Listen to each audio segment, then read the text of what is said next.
What's up, everybody? Welcome to another episode, another installment of Day One Radio. This time coming from Live Hip Hop Daily. You know what I'm saying? Shout out to them boys in the building, man. I'm Maurice Garland. Who's to my right here? Brandon LSK. What's going on, bro? Who's to y'all's right? Actually, that was my left like a mud. That's to y'all's right. Your other left. Exactly. What's good, bro? Everything's good, man. Tell everybody where they can find the entire Day One Radio catalog. Oh, man, you can always find us on iTunes, or they say Apple Podcasts now, Stitcher, Spreaker, anywhere you find podcasts. Soon to be a whole bunch of other places. We got an announcement coming up soon for y'all, so stay tuned for that. Well, man, we coming off a big week, man. A3C was pretty big, man. Had a good time, and we had the opportunity once again to do a live interview in front of what seemed to be a packed house. There was a few hundred people in there. Oh, yeah, man. Yeah, man. Saw a lot of people mentioning on social media with our homeboys, DJ Drama and Don Cannon, so that was a great time, man. And, you know, as always, we like to share the things that we do for the ATL and for the world with the rest of the world. So we're going to go into the interview real quick with Drama and Don Cannon. Hopefully y'all enjoy it. Day One Radio. Any Day One Radio podcast fans in there? Oh, yeah. Okay. Shout out to all 15 of y'all. Yeah. Even if you One, two, three, four. I see all 15 of y'all in the field. Even if you lying, we appreciate it. Make sure y'all download that podcast, subscribe, and all that stuff. But we're not here about us today. We're here about two of the guys that have really shaped the face of hip hop over the last 15 years. At this point, both of us being journalists, living in Atlanta and going to school in the area, have been blessed to know these guys for damn near 20 years at this point. So this is going to be a real... known them for 20 years. Right? Okay. Well, you 19 and a half. Ain't no shoes with them, bro. They don't know that long. Okay. Well, but we want y'all to give a big round of applause to DJ Drama and Don Cannon.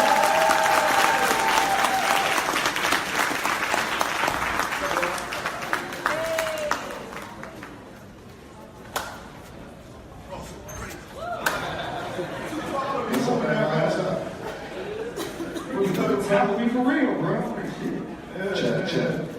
Check. Everybody good. Okay, cool. Man, this is a pleasure, man. I can recall like the time where all of us were like super grinding, trying to get on, and it's a blessing to see you guys' success and overcome so many obstacles and hurdles. And I wanted to ask, this is somewhat of a personal question, because I've known y'all for a long time, but I have never known, how did the two of y'all meet? Oh, man. I came to school, and so a couple people I went to high school wanted to introduce me to him. So, you know, I'm going to tell this infamous story. When I walked up to him, I said, yo, I got beats. He was already popping. He was like, man, get out of here. I gave him the beats. Long story short, he wanted to call me like, yo, they crazy. We need to get together. And that's, you know, pretty much how we met. I mean, I had another friend that went to high school with him, so I kind of asked about him. And he kind of told me he was a nut. It was like, you know. You got to explain what a nut is so people don't even remember. So, I was already in school for a year. Me and DJ Sense and kind of became comrades and partners and what have you. I don't even think it was the first time. You didn't give me the beat CD like the first time we met, but it was on campus. We was on CAU campus, and you know, we started just having combos, and I think maybe the third initial run or something, you gave me the was it a CD or a tape? Was it a CD? It was a CD or BCD. Y'all ain't that old. It was a CD. It was a CD. Shit was, and then, you know, he had some shit on there. Like, that was when Cannon was definitely his, you could tell his DJ Premier influences and everything. So, you know, we kind of just became cool like that initially. You know, I mean, obviously, you know, the Philly connection was already there, and you know, I remember he was staying, what's that place called? He was, he was still in Brawley. He was still in Brawley, so. And then, you know, we just linked up, and, you know, the rest is history. So, like, Cannon, you were known for the beats first. I'm curious to know, like, moving down here, like Drama said, you was kind of on your premiere shit, quote unquote. What was the reaction like initially? Because I'll share a personal story with you. Like, I used to intern with Sense at Hot. And he used to bring your beat CDs to the station all the time, playing them for anybody that would listen. I'm not going to say any names. He played it for a lot of the radio personalities. And they used to hate on it, like, man, you can go back to New York, that raucous record shit, man. This ain't crunk, this ain't whatever. So what was the initial reaction like coming from Philly with these quote-unquote premier beats trying to get folks in Atlanta to hear? It was tough at first, but, I went to school with a lot of people from up north anyway. So I had to figure out how to get the down south and the West Coast involved. And, at that time, everybody was trying to find a sound, you know what I mean? So you had West Coast, they was real heavy E40 when I came to school. And I used to always have arguments with people about how Biggie versus E40, who was better, who was greater. This is true. And I just had to really kind of get a balance. I'm like, I need to get a down south bounce with a East Coast flavor, and that's probably how I'm going to get accepted. And when I did those samples, I was like, ooh, what's the perfect way to do this? So I thought of UGK, and I thought of how Lil Jon did a bounce, and I had to try to figure out how to chop samples with that. But for like the first 4 years, I was like, no. It was Pete Rock, Jay Dilla, DJ Premier. Then I started studying a little bit more Dr. Dre, Organized Noise, and I was like, okay, they chop samples too, so I need to figure that out, but not have it as too. I wanted to be a club because I was DJing too, so I had to have a club influence, you know what I'm saying? So that's where I really kind of shaped my sound.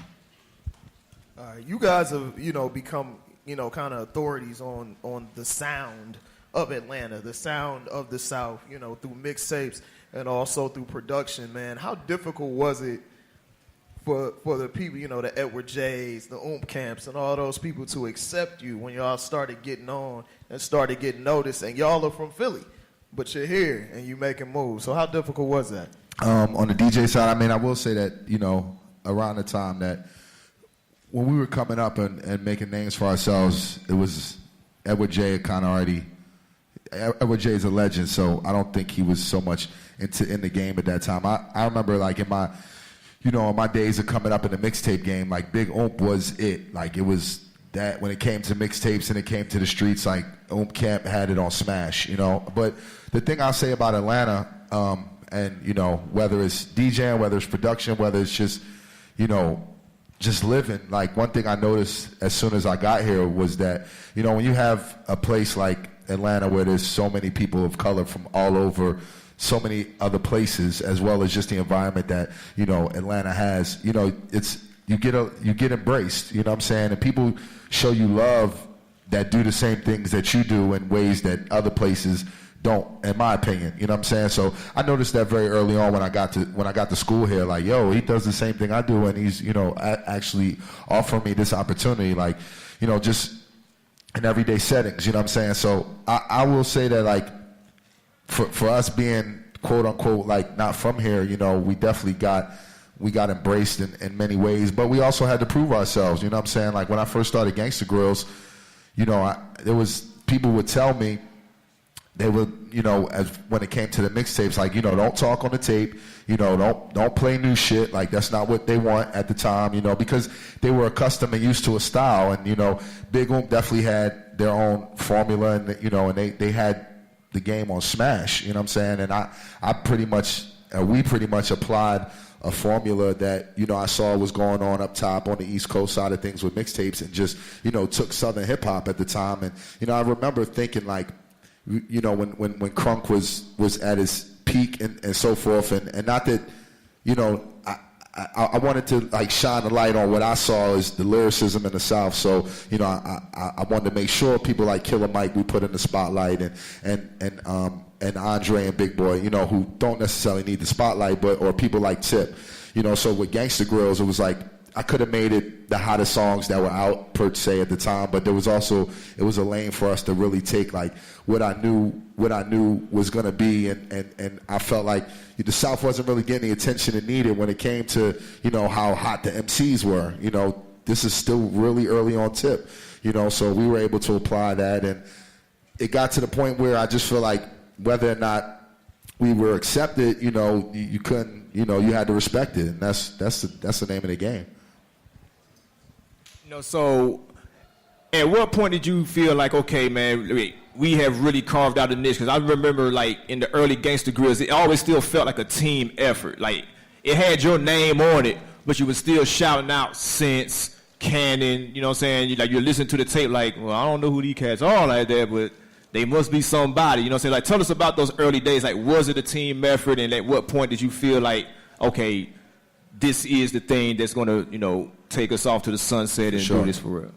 Well, it definitely was a team effort. I mean, we pretty much came up together, like, you know, between myself and Cannon and Sense. I mean, you know, we started out splitting $150 to do, you know, college parties and carrying crates and DJing for 5-6 hours, you know what I'm saying? So for us, I think, you know, being friends first, and then also we just had so many things in common. And as we were coming up, we were all very influential on each other. You know, there were just, you know, his strengths could have been my weaknesses and vice versa, as well as what Sense brought to the table. So as we were grinding, and, you know, I think we just, you know, even though we didn't know how big the picture was going to be, we saw the big picture early for us. And, you know, because I was making all types of mixtapes. I mean, one thing anybody will tell you about me, like my hustle was insane. You know what I'm saying? I mean, from going to the various campuses of school, like I did whatever it had to take. And, you know, we all saw at that point that, you know, Gangsta Grills was, you know, becoming a brand that was the big monster, you know what I'm saying?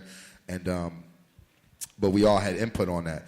And we kind of just... What kind of input? Because, like, you know, when you see a DJ's name on it, you thinking there's just that one DJ doing that. You can compare it to, like, the Neptunes with Pharrell and Chad. You're like, you see Pharrell all the time. You don't really know what Chad or Shay is doing. It's like, what was Cannon doing? I mean, I could go you from the high to the low. I mean, Cannon's he's the wizard when it comes to it. Like, we used to... How did it go? Like, we had, like, the feet, the brains, and what was it? We had something, but... It was like Transformers. Yeah, it was like Transformers. Yeah, and I was like the legs that was going to get us there, and, you know, Sense was the heart, and Cannon was the brain, you know what I'm saying? So we looked at it like that. I mean, anybody heard the Pharrell Gangsta Grills? Like, in my mind, pretty cool. Like, he ghost DJ'd the whole tape, you know what I'm saying? So I take it to that extreme, you know. We were in it together, and at the time it was because I was on the road with T.I., and I had, you know, so many things going on, but we knew how impactful the brand and everything that we were doing was. So, I mean, we were like a three-headed monster, you know, when it came to decision-making, when it came to, you know, the music on so many levels. Yeah, we just, you know, we did it all together. So, yeah, Gangsta Grills, a lot of it had my name on the front, but, you know, their input was just as important. Definitely. One of the things that's so impressive about you guys, including Sense, is through different regimes of company, through friendships, through ups, through downs, you guys have been able to maintain a friendship and a business relationship. Like, that's kind of rare, especially among this generation of hip-hop. Like, Cannon, like, how have you guys been able to do that? Because I'm sure y'all are brothers, so you're going to fight, you're going to argue, but, like, how have you been able to stick to the script and always focus on what's most important? I mean, one was us having a common passion. That was one, and then all of us looking out for each other, like we were saying. You know, we splitting $150 for gigs. We wanted everybody to eat. You know, some days I ain't have an apartment to stay in. He let me stay on the couch, and you know, the same thing with Sense, and we would share. You know, and we tried to always not reinvent the wheel, but always live by you can do friends with business. They always tell you coming up, you can't mix friends with business. You know, we kind of turned, you know, the culture a little bit and was like, yo, you can do this as friends and, you know, make the business. So through the fights, you know, we would disappear from each other, come back. You know, it was never nothing where we would go to the public and be like, yeah, I don't fuck with them. You know, you would hear through the grapevine, but we was always tight. Like, our families know each other, parents, you know, similar friends that we didn't know we had. And we just had a common goal, you know. We just hadn't let nobody come in between that. Light-skinned guys. I was going to say, it's that light-skinned bond, man. You got to stick together. That was another thing that pushed us, too. Every time we come up, it was like, y'all light-skinned, y'all don't let nobody dark-skinned in. No, we just, you know what I mean?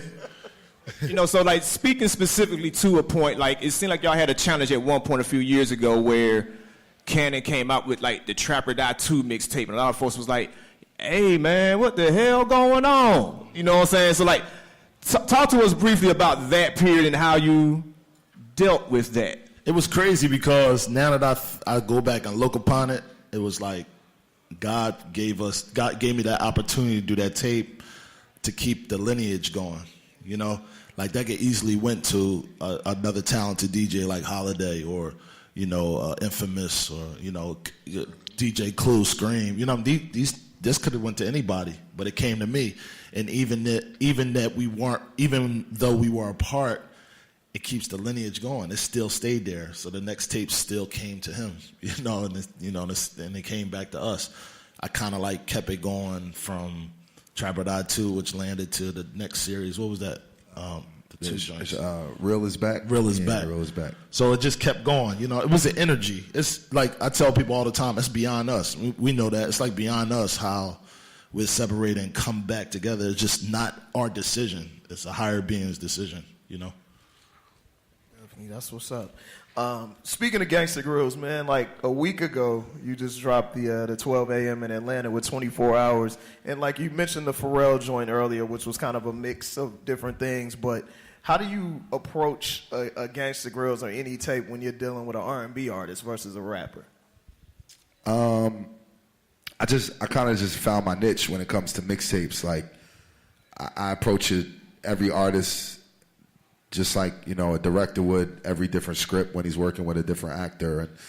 And, it's a different genre, Like for me, and I was explaining this not too long ago, when I was coming up, I was making a neo soul series at the same time I was making Gangsta Grills, you know what I'm saying? Like, a lot of people who knew me, in my early days would know me just as much from listening to Black Star and Bahamadia, and I don't want to box anybody in, but from like what was called Backpacker then, you know what I'm saying? So when I created Gangsta Grills and it became what it became, and then the opportunity presented itself for me to do a tape with Little Brother or Pharrell or Rhapsody or Dead Prez, you know what I'm saying? And then to, go on and branch out into R&B world. Because, in a certain time, like a R&B mixtape just didn't even technically make sense. Like mixtape was hip hop, you know what I'm saying? And now the mixtape has become bigger than it's ever been. It's just as important as an album per se, you know what I'm saying? And I like to feel like we were part of, that happening, that lineage. Like expound on that right quick, because like sometimes it feels like mixtape is just a word that gets thrown out. Absolutely. Now, you know what I'm saying? And then I don't even know if mixtapes matters like that, because like for the first time in like 5 years, I don't have a pocket of mixtapes at A3C. Usually you be walking around, hey man, that's my mixtape, this is my mixtape. Like, I don't have a handful of mixtapes this year. So like, expound upon that when you say mixtapes are the biggest it's ever been. Because like, it seems like it's just a word for it's not my album yet. Yeah, I mean, in a sense, it came, you're right.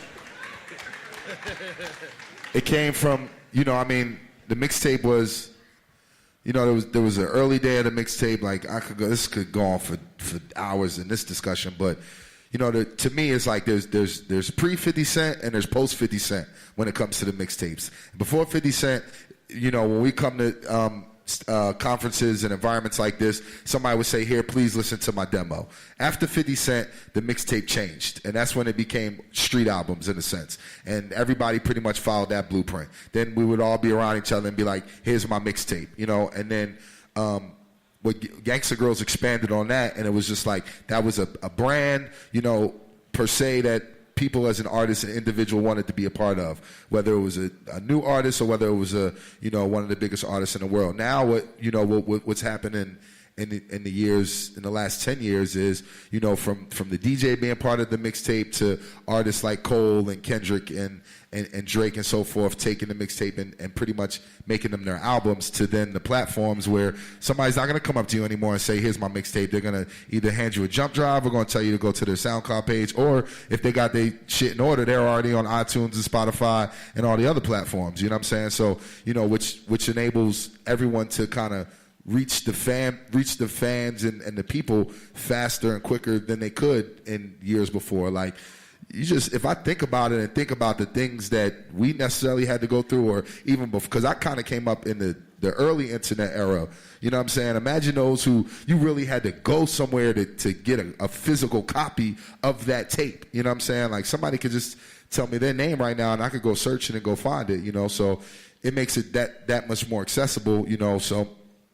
But in a sense, like I said, mixed, once the Spotify's came around and iTunes and and all the other platforms came after what Dat Piff and Live Mixtapes were doing, they were competing the same way. So here's an art form that used to be completely underground is the most mainstream part of the art form as it is now.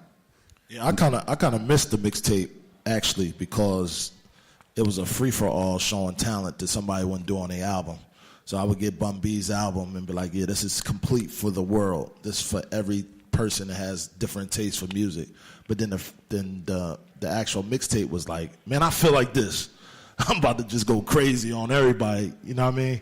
And that's a lot of that time when you structuring songs and doing certain things, you have limitations, because you have to figure out how to make this work for 3 minutes for radio. You have to conform to certain things with albums because you're trying to get to a broader audience. And with mixtapes, it was just like, yo, this is me splashing paint on a wall because I felt like it, and I missed that concept a little bit. So how many artists do we have in the audience right now? Raise your hand. How many artists?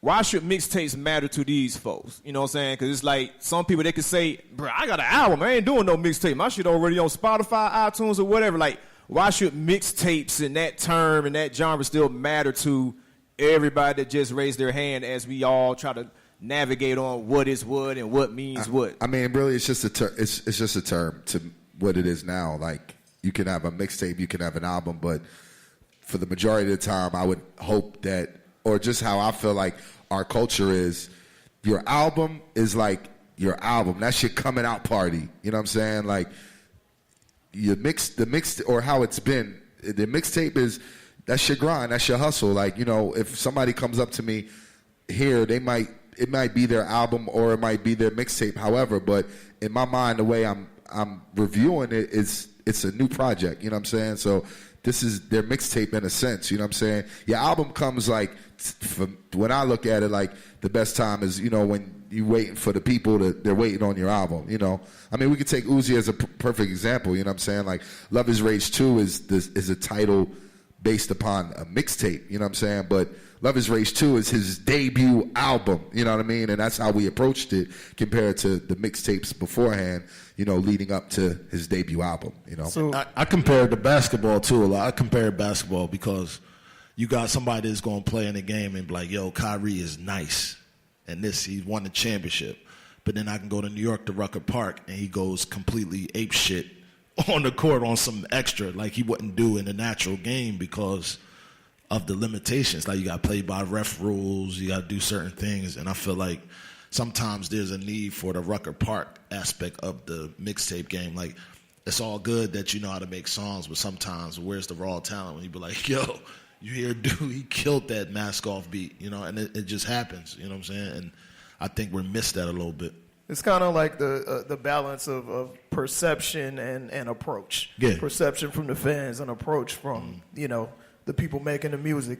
So, you guys kind of touched on this a little bit earlier, but as you guys you're pretty much doing a dual role. You guys are both music executives, but at the same time, you're still making music. So at this stage in your career, do you guys actively seek new music and seek new artists, or is it something that, like, if it comes to you and you hear it, it's like, okay, I'll rock with this? Absolutely. I mean, we always listen to music all day long. We just live and breathe music. So it's new, whether it's new artists, old school music, we're just constantly in that mode. If you can't go on vacation and be like, we ain't gonna do nothing for 4 days. You can open up your laptop and listen to new music. It is what it is. I mean, first of all, we love what we do. Like, I never had a plan B. Like, music, hip hop, like that was my life. You know what I'm saying? So that's the number one key. The second key is, as DJs, regardless of whether we're music execs or not, we know that, from being in a club perspective or coming from the mixtape era, however, I've always been addicted to new shit in a sense. Like, I've always wanted to be ahead of the curve, and not to say that I always have been, I've tried my best in a lot of ways, but, when I think about, like, the first group I ever saw get a record deal and kind of make it was The Roots, and that was, like, for me, I look at my career in a sense of, like, I saw this group kind of get a deal, get on, and they taught me like, wow, you can really do this. And since then, I've seen an abundant. I've watched people get on. I've been a part of people's successes, and I've seen kids that that came to me when they were still early on in their careers be the biggest names in the game right now. So for that, we're always like, this is the music business as well as this is what we do. Like, we're part of the culture. So I'm always like, we always have our ears open. We always have our minds open and to what's new and what's hot out there at all times. Yeah, and one thing I wanted to say, piggybacking off the mixtape thing, I was reading something that Gucci wrote. He did a whole op-ed thing, I believe, on the Medium, and he, after his debut kind of flopped, his debut album kind of flopped, he was saying how mixtapes brought him back and how the movie in particular turned his career around completely, and he credited your ear for just putting the thing together and how it really brought him back and put him in a new light as an artist. Like, when you guys work together on mixtapes, like, where does that ear come from, that ear for sequencing and stuff? Because we're living in a time where it's disposable arts. Like, people just put out song after song after song, but not many artists focus on making a cohesive product. That's tough. That's what makes us great in what we do, because I know I can give you a little bit of my formula. I always want to start the race out fast, go up the hill, and then end out, But then, you have somebody like Sense that be like, yo, we need to give them a emotional roller coaster. And then John might say, yo, this song need to be here at the front, and then we're going to take them to the hottest song at the end. So you close out on the greatest show on earth. So that's like kind of the sequence path that we choose. Me, I'm just always off to the races for no reason. Just out, you know what I'm saying? Off to the races, But that's, a sequence thing. Somebody had, and I get this question a lot, like specifically from DJs, but just like, they'll ask me like, yo, Drum, I'm working on my first tape. You got any advice for me? I'm just trying to go the same path you went. And I kind of put it in perspective. I was like, when you're doing music or you're doing your projects, whether it's your first tape or your first album or whatever you're putting out, sometimes you got to look at it like working out. When you're about to start working out, the hardest part about working out is just starting. Once you get into a rhythm and go, you're good. You know what I'm saying? And that's how I tried to explain it to him when it came to, like, you can't, like, especially on your first project. I did this with my first album, the album I put out on Atlantic. I felt like my whole life was consumed into that album, so it's kind of like getting that monkey off your back. So you just got to do it. You know what I'm saying? You just got to do it. And I made my first mixtape probably some of the year y'all was born. I'm not that old, but, in the 90s. You know what I mean? So, like, if I think about if I would have been like, man, I got to just get my first one out. My first one was so long ago, and that's just, to say, like, you got to do it, and then you're going to learn from that, you know what I'm saying, and keep going, and get in that rhythm. But, you got to, I put that in perspective just to say, like, when I think about, the sequencing or, when it comes to how we put projects together or the ear, it just comes from, the trials and the, just, it's not like something I can even explain. It's just, it's what we're good at.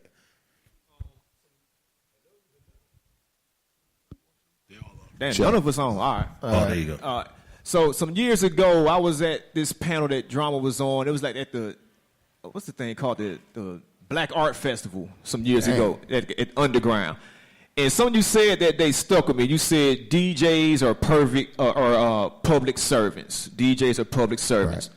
So I want to know, with that said, like, how do you still approach that and keep, I guess, personal taste checked? You know what I'm saying? Because, like, as a DJ, I'm pretty sure you've had nights where I ain't playing this song no damn more, man. I hate that song. I don't care how many times they play on the radio. I ain't playing no more. And also, as an exec, you might have there been times where it's like, I'm too old for that shit. Right. I don't like this song. I ain't signing it. You know what I'm saying? Or do you Sounds have to be... like that's you right there. I mean, again, like I said, the first group I ever saw get a record deal was The Roots. People know me from Trap or Die. You know what I'm saying? Most recently, we just had the #1 album in the country with Lil Uzi Vert. Like, just that alone is 3 super extremes if you think about it. You know what I'm saying? So I think I think one thing for me, and I probably speak for the both of us and Sense, is that our blessing is that, like, as a DJ, like, you know, I've always understood and known that, like, we're a medium, you know what I'm saying? Like, and coming to Atlanta taught me a lot too, I'm not gonna lie, because when I was in Philly, I was way more stubborn, you know what I'm saying? So when I got to Atlanta and going to school in the AUC, I couldn't be stubborn. Because what I realized early on for me is the way I feel about what I might have been into at the time. My man from Louisiana feels the same way about what he came up on. My man from Florida feels the same way about what he came up on. My man from Mechanicsville, vice versa, and LA and DC and New York and what have you. So when it came time to go to the party, I had a lot of people to please. You know what I mean? So with that being said, another aspect of it is, you know, the blessing about being a DJ, and I've had this conversation, is, you know, the longevity in a career can be, you know, so I have, you know, when one thing may not be what's hip per se, I have an obligation, if I'm in the club or if I'm in a certain position, you know, to keep the energy up. So music changes. Like, it is what it is. You know what I'm saying? You can put your names on it, your categories. The same critiques or critics that I watch Uzi get, I remember watching Wayne get the same shit. You know what I'm saying? Like, I remember when Wayne was in mode, and now he's known as one of the best rappers alive, you know? And it's just, people go through, the greats go through that. You know, I just had this conversation in New York the other day. My man was telling me he's with Junior Mafia, shout out to Larceny. He was saying, yo, Big used to get the same critiques when we was hot. When Big was hot, you know, the people that were kind of like, when he became mainstream, you know, he used to get a lot of critiques that he was selling out and, you know, not for the culture and what have you. So as a DJ, for me, you know, I'm able to put what I feel to the side per se, and know that, listen, this might not be what my ear catches, but there's a reason why it's doing what it's doing. You know what I'm saying? And so it's really been a blessing that, you know, I've been able to stay consistent in the club, been on the cusp of being able to see what's next and not getting caught up in, yo, that's not real hip hop, or, you know, that's not what it was in my day. Like, I'd be lost right now if I was on that shit. It's true. You mentioned Uzi a couple times. Obviously, that's your artist generation now. And recently, the thing people talk about most about Uzi is that he is the most listened to artist on SoundCloud. Was that like a concerted effort or a goal, or is that something that the music and just the work kind of pushed into? We just put it on the line, you know. And, you know, one thing I said to them was like, yo, this kid got something, you know, and we just need not to stand in front of it. We need to sculpt it and make it bigger than what it is. And just him studying, like, just knowing Uzi, how he studies and how he knows where he wants to go, the vision or what he wants to do, allowed him to make a lane to touch every fan. So when we went to SoundCloud, that was his main platform. It was like, yo, this is my fan base. This is who I walk outside and go to the corner store with. This is how I walk out. These people listen to this. So I felt like when, you know, you get your music, I make it sound as great as it can, and then we push it, you know, and that's all you really can do. You just, you know, the fans got to be able to engage and feel it. You know, you can't force it on them. You know, when you know, a lot of times it's like they expect Canon and Drum to force this new project on you. They want to give us hundreds of thousands of dollars to make this great artist. You know what I'm saying? It might not be for everybody. You know, so sometimes when you go to these platforms, you just got to let it live. Especially in this generation, you just got to see, you know, who's touching, you know, and engaging with their fans like that, you know. Like, what are some of the things you learned, and how was it adjusting to that? Because, I mean, y'all come from a time where, like you said, you see people like the Roots get signed, and the standard is it went gold or platinum. Then with mixtapes, the standard is I'm going to this store every week to refill my orders. You know what I'm saying? Now you just got, oh, shit, man, 1 million people listened to it and clicked on it. And I really don't know how much that shit count for. You know what I'm saying? So talk about, like, the adjustment of that. Because, like, now they have rules now where it's like every 1,500 counts for an album and all that. But like, talk about what you learned from that experience in pushing the, artists like Uzi and seeing all of those clicks, all of those listens and everything. First of all, we ain't go to no stores and re-up. Shit. Hey, nah, I'm just playing. Y'all missed that one. Nah, it's a big adjustment because streaming is really no real way to calculate sales, and they tell you it's like 1,500 listens is one sale. I can't really wrap my brain around it. You know what I'm saying? With this company's paying 0.08673 on a dollar or a penny about a stream. I just get excited that we actually have a platform in hip hop to actually say, I got 1 million streams. You know what I mean? Because that's what makes this stuff great. You know, you can't really, earlier on when you seen World Star and you see people pushing views to make it look different. Streaming is real difficult to kind of, do that now. So it's like you're looking at the next generation of how the artist evolves. We have 1 million, you have 10 million, you have 100,000. It's the progress. Where is it streaming? How's it streaming? What platform? So I think like even with us, like there's people that are top execs that really don't understand what streaming does for the artist. We just know he got 1 million. What are we gonna do? Or he has 10,000. What are we gonna do? It's really, I look at it for the standpoint of the traction of where it's at. Okay, he has 200,000 in L.A., but he's from Vegas. He has 45 in Bankhead, but he's from Alabama. So They counting streams in Bankhead like that specifically. Oh yeah, because people are picking up their phone. There's so many ways you can get it now. So it's kind of like this data is king. It's like with anything else. Absolutely. Data is definitely king. Especially, you got SoundCloud. If you can't do SoundCloud, people got subscriptions to Apple Music, and then you got subscriptions to Spotify. There's freemium, and then there's paid premium. It's just tough to really, kind of grasp what we're looking at, but it's good for the artist. Right. Is it kind of tough to balance that, like, kind of how you feel about it? Because on one hand, like, one of your jobs is selling records. On the other hand, y'all are essentially, artists at the end of the day. So, the artists are kind of getting dicked over when it comes to the bread from the streams, but at the same time, it's providing exposure for these artists that you're pushing on labels. I mean, I think it's just how you,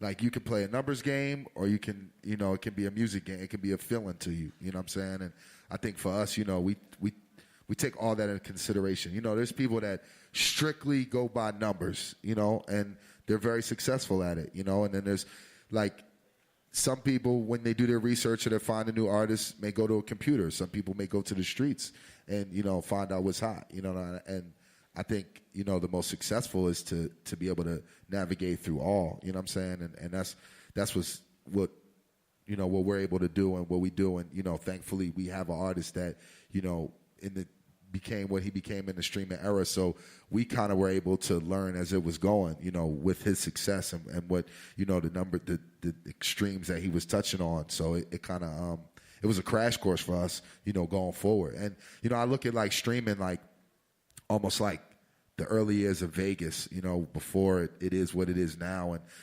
there's, $500 million buildings in its early days per se, and as it's building up and we're watching it become what it's become, like that's what streaming is. I just read in the Billboard the other day that Goldman Sachs was saying that, by 2030, the music industry, if it's going in the direction it's going now, will be making $41 billion a year, based off streaming. And it's probably at like $2 billion right now, so just imagine how, the difference in that.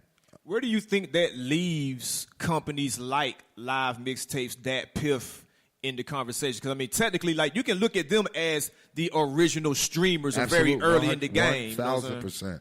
1,000%. I mean, I think they have to, they have to adjust, and they have to, for them to stay competitive and really, all the other platforms pretty much, took away from them because they provided that platform where most people couldn't get it, and that's what I was saying, like even from them, like they were helping mixtapes become bigger business because they were generating so many dollars through their sites that they were able to start offering DJs and artists, big paydays to premiere their tape on their site. So, I don't stay as in tune with those sites as I used to, but I know it's still a platform. Like there's still artists that, present their tapes on my mixtapes, a lot of mixtapes of Dat Piff. And if you don't have everything clear, you can't get it on Apple Music, you can go that direction. So it's still relevant.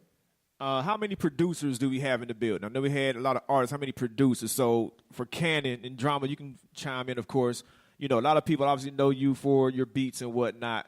How do you position yourself to get the quote-unquote good looks? Because, everybody that knows you've been making beats forever, but a lot of folks really got introduced to you when you did Go Crazy, which had Jeezy and fucking Jay-Z on it. It's like, goddamn, who's this new guy, Don Cannon, with Jay-Z on his beat? You know what I'm saying? So, how do you position yourself to get these quote-unquote good looks? And I have a follow-up for that after that. He can go ahead and put himself on tracks now and put them out for y'all. How did they do it?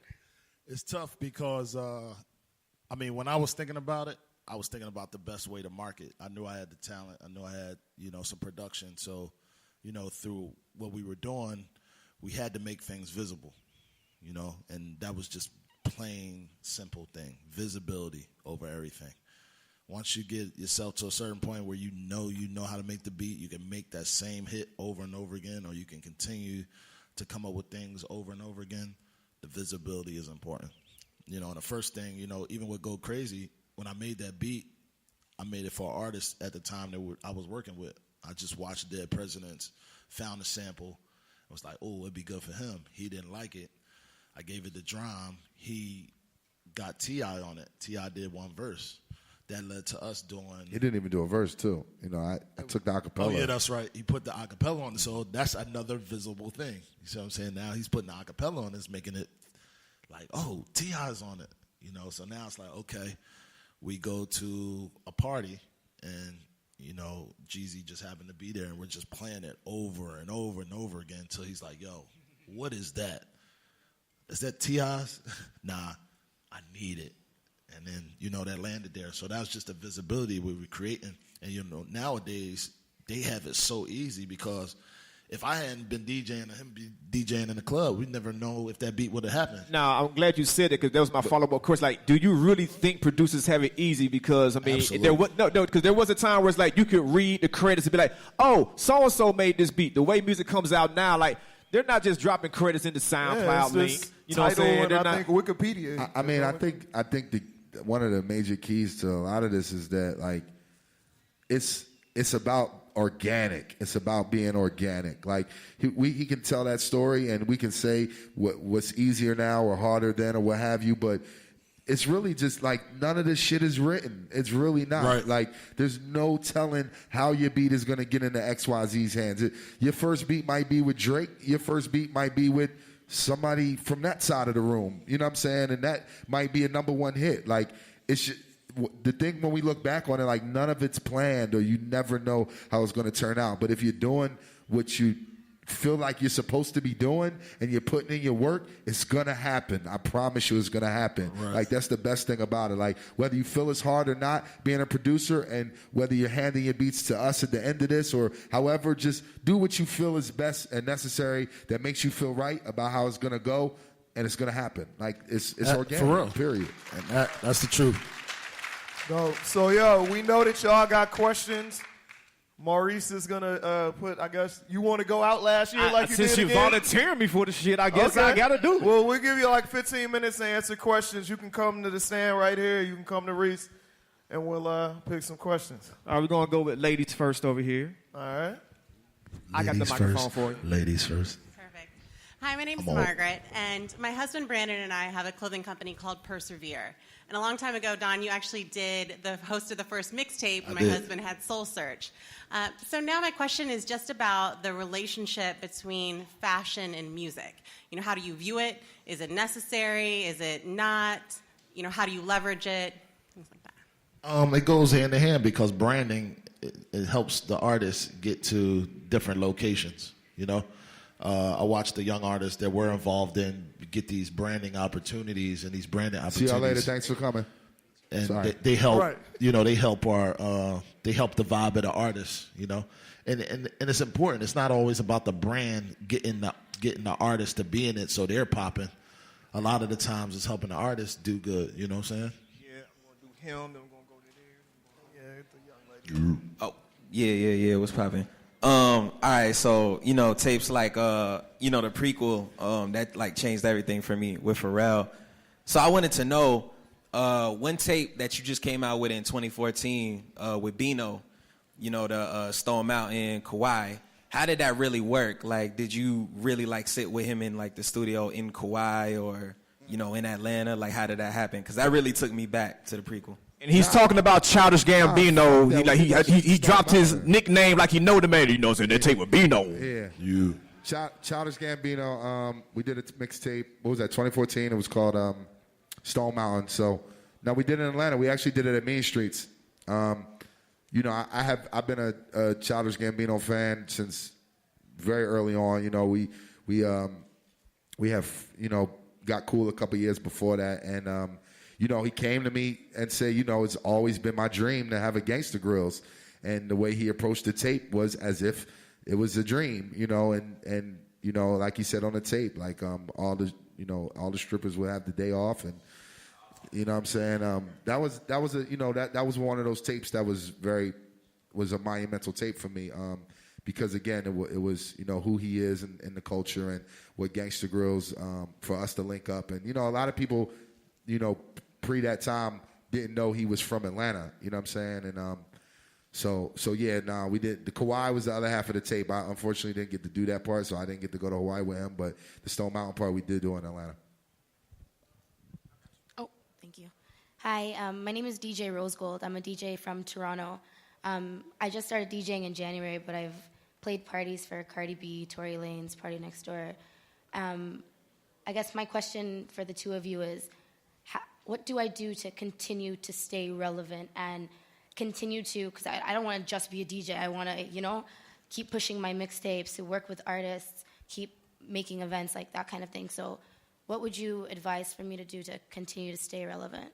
And before you answer that question, I'm going to make this easier on all of us. I'm going to stand right here. So if you have a question, join me right here. Right here. You can answer that. That's a good one. There's a lot of ways. I mean, one thing I will say, and I've always done this, I've always kept in my head, it's very important and very powerful drum that you stay relevant. So for me, like, I felt like around like 04, 05, 06, like I was, when I was really, my name was what it was, and, everybody wanted a tape, and, the magazines were calling, and, I felt like I was, big man on the block, but I always told myself, okay, it's one thing to get here, but once you get here, how do you stay here? You know what I'm saying? That's just as much as the challenge as it is to get there, so, and then it's about, again, for me, like I said, like, I never knew that Gangsta Grills was going to be my introduction to the world as far as, what I represented when it came to hip hop, but once I was able to open that lane and get in that door, then I could just go here and go there and create this and work with this person and, create these avenues and so forth. And, it's, reinvention is key, you know what I'm saying? It's about, following your heart and your mind and what you're into. Once you're DJing for a while and you don't want to be known as a DJ, you might be into surfing, you know what I'm saying? So, if those avenues open up when you can take your brand in the different directions, run with it. I would have never thought that, I used to intern at a studio here in Atlanta. I used to get trash and make runs for Popeyes. Now, we have one of the hottest studios in the city, you know what I'm saying? And, I tell my interns that all the time, like, yo, I was you know what I'm saying? So that the same way I'm here, you can be here too. But definitely just, it's about keeping that in your head, and you're already ahead of the game, knowing that it's very important to stay relevant, because a lot of people can make it, but how do you stay there, All right. We have a lot of important questions that we have to be asked, so I'm going to ask the question askers to keep it to one question and as brief as possible, and to the gentlemen that are answering the questions, keep your answers as brief as possible as well. Yes. What up, guy? I don't even know. Hey, what's up, everybody? My name is Zuri Lives. I'm coming from Maryland, but my family got strong roots in Philly, so it's good to see you guys making it. It's good to see that you won. One of the things that you touched on earlier in the conversation was branding and building your brand, and it's been a prevalent theme throughout this entire conference. I wanted to speak to you guys in particular because of the, Gangsta Grills being what it is. So when you first came up with the concept for Gangsta Grills, like, how did you make that into a brand that has such staying power with so many different types of artists? I actually had no idea. Like, tell the real story.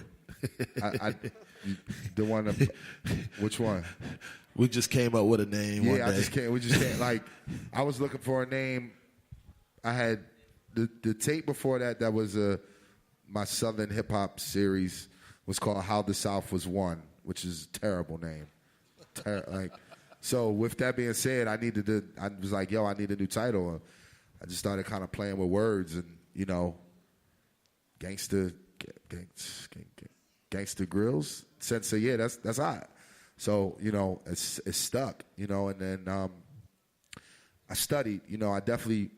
I always knew that my goal was, okay, make Gangsta Grills into something before they know who DJ Drama is. If I create this platform, then I have a platform to live on. Little John, gave a early helping hand, and keep going. We're asking you to keep it brief. We have a lot of important questions up here. I didn't know what I was doing. We was just moving and grooving, and we was able to do it. So you probably sitting on a gold mine and might not even know it. Just follow your dreams. How you doing? My name is Zola. I remember, as you stated earlier, you said that, keep it going. The DJs, the rappers, eventually it's going to happen. But for me as an R&B singer, what would you recommend? How do we infiltrate the industry? I know that you recommend mixtapes and all that stuff, but some mixtapes don't have R&B artists. How do you think we can infiltrate the industry? Do you write? Yes. Try to team up with somebody. That's the best way, because I've seen so many R&B producers and writers become artists based on their affiliation with somebody. It doesn't have to be nobody big, but just, if you know somebody in the room that, you want to get next to, that you feel like is talented, vibe with them and try to do that, because, R&B is slowly coming right back into the forefront. Yeah. I don't know if anybody's really noticing it, but super real. Yeah. We talk about that all the time. Yeah. Like, R&B is the new underground hip hop. Yeah. So it's starting to come, but just make sure that you're close to somebody that you can vibe off of, that can introduce you as maybe their hook or their bridge or or somewhat like that. My name is Joey Barnes. I'm from Grand Rapids, Michigan. The rap. You know that. I was wondering, what was your experiences like as opposed to working with Willie as opposed to working with Uzi Vert? Like, what's the differences? The difference was, for me, he mentioned earlier, I don't know if y'all noticed, we was coming from Philly. When we come from big cities like that, where it's, a lot of people fighting to get to the top, you become somewhat stubborn in your own ways. And, in hip-hop, sometimes we might be like, no, I don't want to do that. I don't want to push this far. I want to stay in this box. I finally got a chance to work with an artist that was thinking outside the box.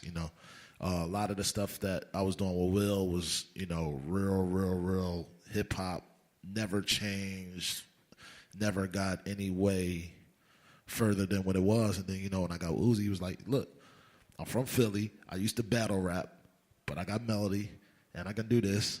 I'm going to just do one thing at a time and show you. So, there was different things I could do. It's like, oh, man, one day I can make a sample beat and he can go crazy. Or then I can, give him an R&B beat. He might be able to do that. He never was scared to try anything. So that was the difference between the two. Okay, we have 10 minutes left. So if you're in the back and you're worried about getting your question answered, I suggest y'all team up in threes and come up with a super question on their ass. Because we might not get to you. Golden State Warriors of questions back there. What's up, guys? My name is Nate. I'm a sophomore at Emory. I'm studying business management. I'm sorry, can you start over? My bad, I didn't hear you. My name is Nate. I'm a sophomore at Emory, studying business management. You guys will be hearing about me in like 5 years. My question is, so you guys have clearly been involved in a slew of lucrative business and music ventures in the last decade or so. Your most recent one being with Lil Uzi. What would you say was your strategy going into marketing Uzi and also making his music? We said earlier, it wasn't really that much of a strategy. You know, sometimes we overthink stuff. You can overbake the project. You know, overbake the artist. So basically, we let him run the play. You know what you want to do as a vision. We just got to make sure it's visible. Like with the album, we teamed up with Spotify. We actually got some billboards, you know, for the album. We also, you know, as big as an artist he is, we try to give a surprise, you know, the night before. Hey, the album's coming out tonight. Get it. You know, all this stuff helps the branding of it and the marketing of it, but there's really no strategy. You know, you got teams that we work with that come up with all kinds of strategies, but as we look at it, you know, you're like, man, just let it be what it's going to be, right. And, you know, and work from there. One thing we did learn, though, is that, you know, in a conventional world or, you know, the yesterday, there would be like, you would drop a single and put the single out and be like, the album's coming out in 2 weeks or 3 weeks or whatever. Here's the lead single off of it. We knew, we had already learned based upon what Uzi's fan base had taught us and where, you know, the climate was, let's just put out the whole body of work as it is and let the people choose what the records are that are going to go. You know, you can clearly see it from streaming right now. It's not, you know what I'm saying? That's the benefits you have. So let's utilize these benefits we have, and instead of going off of old platform or old conventional way, drop the album and let it do what it's doing. J.E. out of Dallas, Texas, from a hip-hop publication focused on producers called The Beat Wave. Just real quick, when you were doing Gangsta Grills, like how did you put that all together as far as the artists, the producers? Like, were you responsible for getting all those artists together and budgeting, or did they come to you? How did all that come together for you? So I'm like the chef. All right, so like somebody brings me their chicken, right? You can go anywhere and you can cook your chicken. You know what I'm saying? Like, you can use anybody's kitchen to cook your chicken. But when you bring your chicken to me and I put it in the oven, my oven, the Chef Boyardee oven, and I put those spices on it and I cook it just right at like 425. You know, I don't overcook it. I put like maybe 47 minutes exactly in the oven. Then I prepare it to the world to eat. They're like, oh, that's the best chicken I ever had in my life. Talk it. That's probably the best way I can explain what I do. What's going on, y'all? Wait, that's an intro right there. Say that for the next tape. Right along with Mr. Thanksgiving. It all flow together. What's going on, y'all? My name is Tay Spades. Check me out on Instagram, SoundCloud, YouTube, all of that. Right now, I got a track out with Richard Kidd. That's your question, bro. All right. My man. All right, my question is for you is for any like upcoming artists that got like a single or a tape they about to put out, how would you recommend them to get like the community involved? Knowing that you guys come from big cities yourself, what would be your first step to get out to like the community and get them involved with what you're doing? You doing something positive? What do you mean to the community? I'm trying to figure out. Like, as far as like owning your city, so getting your city to know you, like by putting out music and stuff like that, how would you take your singles or your tape and get the community involved with it? So not just putting it out on Instagram and you gotta work it in the city. You gotta be out there. Yeah, you gotta work be it. hand in hand yourself.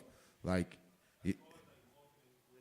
They answered your question. I mean, they answered your question. I mean, the thing about it, like, people don't have to do that anymore because of the outlets and the environments that we have now, where you don't have to get hot in your backyard like you used to. But if that's how you want to make it, whatever city you're from or wherever you want to represent from, like, you got to go to the clubs. You got to shake hands. You know, you got to be at A3C. You got to get known right there and let, you know, the word of mouth, you know, speak for itself.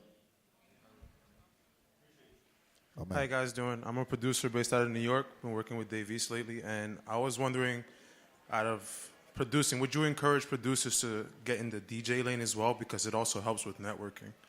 Absolutely. I do both, you know, but that also helps you reach different platforms, you know, with producing. But, you know, if you got it, you think you could do it, you got the tempo in mind, you got, you know, certain things you want to do, I'd say absolutely do it. We're going to yay or boo the next few questions. So if y'all like it, y'all want to have an answer, go, yeah. If you're like, no, I don't want that answer, be like, boo. We're going to move on to the next one. You wildin'. You guys would do that on my question. But hi, my name is Fatima Hunter. I am the music manager of Mastermind. And my question is, I know that you guys mentioned earlier that kind of like the mixtape era is kind of going out. So what would you suggest for a music artist who's not quite ready for a debut album to kind of put out? Like, should he go the LP route, EP, or should he kind of push singles like Russ does? And Bring the mixtape back. Bring it back. All right, let's do it. Thank you. Cannon, what up? Drama, what up, What's man? up? Yo. My name Bucky Malone, artist from Virginia.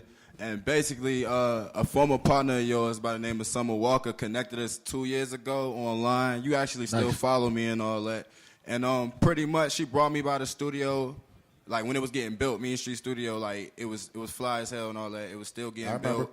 V12 showed me around and all that. Basically, what I'm trying to ask is, when y'all gonna bring a nigga back, man? A nigga trying to work, man. About that work life, man. What's up? Good question. All right. Are y'all yaying that or y'all? What are y'all doing? Y'all yaying that? That's under review. We'll talk about that. All right. That's under review. Wildin'. All right. Cool. Young Tez McClain. What's going on? Oh, shit. What up, Don? Look, though, my question is, y'all was speaking earlier about having to adjust when things change in the industry. I was in school and a big fan of y'all whole catalog, but how did y'all adjust and what was going through y'all minds back in 2007 when that situation with the whole mixtape thing happened? How did y'all like go in a huddle and like come back with a new plan or whatnot? Are you talking about when the feds ran up in their office and took them to jail? Is that what you're talking about? We adjusted. Look, that this how we adjusted. We went to jail. We lost money, and we didn't want to do it again. So when we came out, we fought each other, and then we was friends again and adjusted. That's it. I mean, that's it. You go to jail and lose your money. I mean, you got no choice but to adjust. You got to figure it out. I mean, you're not. All the greats have faced adversity. Like it's point blank. Period. You wouldn't have a career if you don't have moments where there's not very many people whose whole career is just up. You know what I'm saying? Yep. So thankfully, we were able to kind of go through something and be down so we could get back up again and know how you get back up after you go down. You know what I mean? Easy. So with that, it just taught us like, you know, you gotta adjust. You gotta be able to change, reinvent, do what you gotta do. All right, this is the last question. We got one more question. My man in the blue was next. What's going on? New Mark What's from up? New Jersey. What up? Represent Nonfiction Radio as well. Say hello to your neighbors. All right. As a up-and-coming producer myself, what do you think is more lucrative as a business aspect, working with an established artist or cultivating a new artist? New artists, definitely. Always. If you're a new producer or anybody in here, like when we were doing what we were doing, T.I. was a new artist. Young Jeezy was a new artist. So in hindsight, it's different to think about Trap or Die now because of where we are. But you got to take it in perspective. Like we were both on the rise coming up. So the best way for new artists to come up is with other new people around them. It's all about creating movements and creating moments that are very powerful. So, you know what I'm saying? If you go and do a beat with Trey Songz right now or R. Kelly, like, it's not going to be as powerful as if there's somebody in this room that you connect with during A3C and y'all create a movement and then y'all tell the story on the stage 10 years later. Mama! And like that. Fellas, man, we want to thank you for coming out, sharing your wisdom, sharing your Appreciate knowledge y'all. with the Thank people. y'all, man. Thank you guys for spending your time with us. Mama. For real. Appreciate y'all.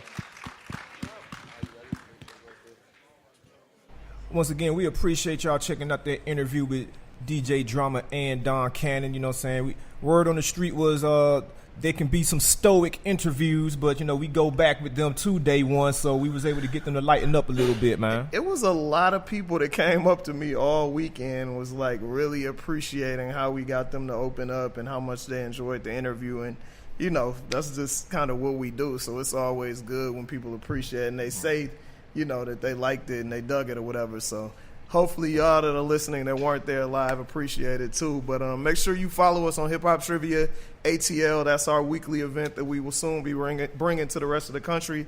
And you also follow us on Day One Radio on all social media. That is DAY, the number 1, and radio. And make sure y'all watch everything on Live Hip Hop Daily. And we'll see you next week with another dope show.